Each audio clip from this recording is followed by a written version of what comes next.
Bonsoir et bienvenue pour cette 34e édition du Tour de Normandie.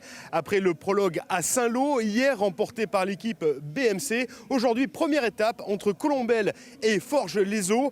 200 km, c'est la plus longue étape jusqu'en Haute-Normandie. Les BMC ont-ils réussi à conserver leur maillot jaune? Tout de suite, la réponse en images. Maillot jaune depuis le prologue à Saint-Lô, le Suisse Stefan Kung et les 148 coureurs du peloton étaient au départ ce mardi à Colombelles de la première étape, la plus longue de ce Tour de Normandie 2014. 200 km à parcourir jusqu'à Forges-les-Eaux en Haute-Normandie. Du grand classique en début de course et une histoire bien connue, celle d'un petit Normand, Kevin Lanouette, d'un Belge et d'un Anglais qui s'échappent et qui compte jusqu'à 8 minutes d'avance. Mais derrière, comme prévu, l'équipe BMC du maillot jaune se réveille et se met à rouler. Vite, trop vite. Sous la pluie, les trois échappés sont repris à 30 km du but. C'est donc un sprint massif qui se profile. Mais à 10 km de l'arrivée, le Britannique Thomas Moses sort du peloton.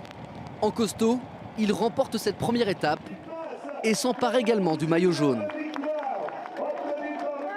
Il a vraiment beaucoup plu aujourd'hui. J'ai vraiment tout donné, je savoure vraiment cette victoire. Honnêtement, j'arrive à peine à y croire.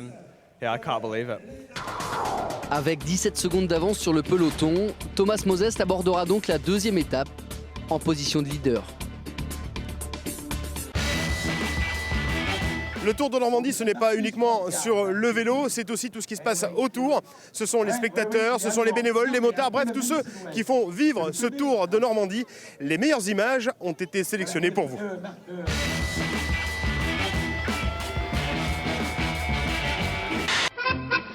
Sur ce Tour de Normandie, on croise beaucoup de monde, même le sosie presque officiel de Mr Bean. C'est pour ma mère parce qu'elle est fière de moi quand même. Mais quand arrive le pont de Normandie, ça ne rigole plus. Sauf pour les Suisses de l'équipe BMC qui ont le temps de nous faire un petit coucou. Pendant ce temps-là, les coureurs kazakhs de l'équipe Astana ont des problèmes de chaussures. Faire ses lacets en roulant, c'est pas facile et c'est cocasse pour des Kazakhs. Enfin, de la pluie sur les routes de Normandie, c'est pas un scoop, mais ça pourrait durer toute la semaine.